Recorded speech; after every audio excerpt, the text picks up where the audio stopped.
Assalamualaikum warahmatullahi wabarakatuh. Kami dari kelompok 12 yang beranggotakan 2 orang, yaitu saya sendiri Ilma Romani dan rekan saya teman saya Intan Ratu Dewi. Nah, langsung saja di sini saya akan mempresentasikan hasil review jurnal yang telah kami lakukan. Nah, di sini kami mengambil tema metode penangkapan lobster.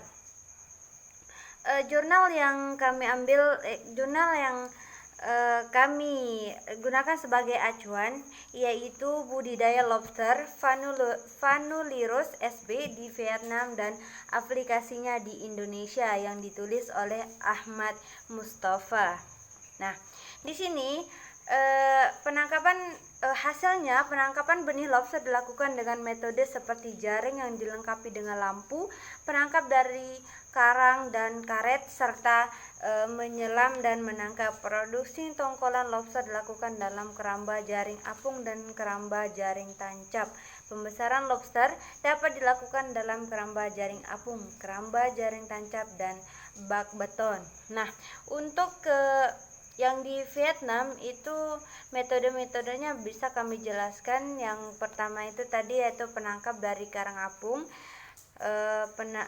penyelam dan menangkap, produksi tongkolan lobster. Nah, yang pertama itu metode perangkap dari karang dan karet.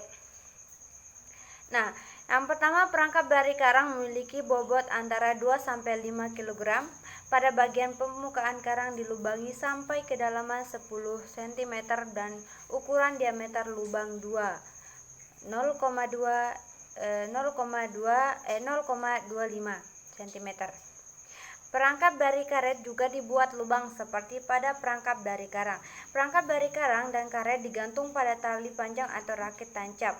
Tali panjang dibentangkan dari satu tripod ke tripod lainnya, di mana setiap tripod dipasangi 4 buah lampu neon. Setiap pagi hari dilakukan pengecekan terhadap perangkap. Nah, benih lobster ditangkap dengan tangan dari lubang perangkap.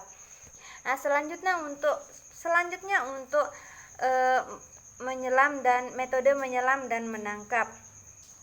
Menyelam dilengkapi dengan baju selam, perahu kecil, dan lampu. Nah, penangkapan benih lobster dapat dilakukan di tempat yang lebih dalam. Benih lobster yang tertangkap lebih sehat dan besar daripada 2 metode sebelumnya, yaitu metode yang tadi ya, karena ditangkap pada tempat yang lebih dalam. Hasil tangkapan benih lobster terbatas sekitar 100-50 ekor oleh 5 orang selama 10 hari pada puncak musim benih lobster yang yaitu bulan Januari sampai Februari.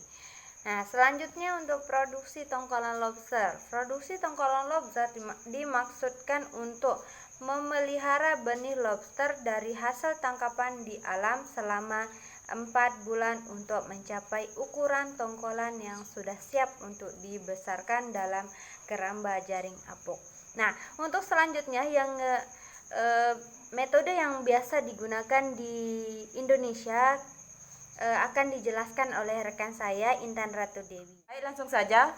Untuk mendukung jurnal ini, kami juga mengambil referensi dari beberapa jurnal lain mengenai metode-metode yang digunakan di Indonesia. Antara lain,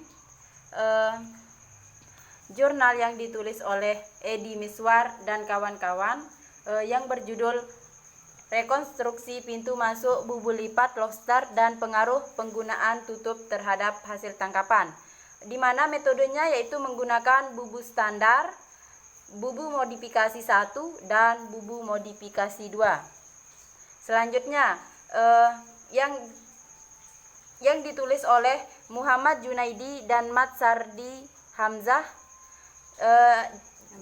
yang berjudul Kualitas Perairan dan Dampaknya Terhadap Pertumbuhan dan Sintasan Udang Karang yang Dipelihara dalam Keramba Jaring Apung di Teluk Ekas, Provinsi Nusa Tenggara Barat, di mana budidaya udang karang dilakukan dalam keramba jaring apung atau KJA. Ukurannya 3 kali 3 kali 3 meter per kubik sebanyak 3 unit yang diletakkan dalam 1 unit rakit. Selama masa pemeliharaan terjadi, pertambahan bobot biomasa udang karang dari 15 sampai 45 gram menjadi 151 sampai 220 gram. Selanjutnya, yang terakhir, jurnal yang ditulis oleh Amula Nurpiarini dan Danu Wijaya, di mana jurnalnya yang berjudul Estimasi Potensi dan Tingkat Pemanfaatan Sumber Daya Lobster Pasir Panulirus homarus di perairan Perigi, Kabupaten Trenggalek, di mana jenis alat tangkap yang digunakan adalah jaring kredet atau blenker, bubu waring, dan jaring lobster. Di mana tiga alat tangkap ini merupakan alat tangkap pasif yang dioperasikan di sepanjang tepi pantai bertebing karang. Baik, jadi kesimpulan yang kami tarik dari presentasi kali ini menurut jurnal yang kami jadikan acuan yaitu metode penangkapan lobster di Vietnam belum banyak diterapkan di Indonesia seperti metode perangkap dari karang dan karet dan metode menyelam dan menangkap. Baik, sekian dari presentasi dari kami. Lebih dan kurangnya kami mohon maaf. Wabillahi taufiq wal hidayah. Wassalamualaikum warahmatullahi wabarakatuh.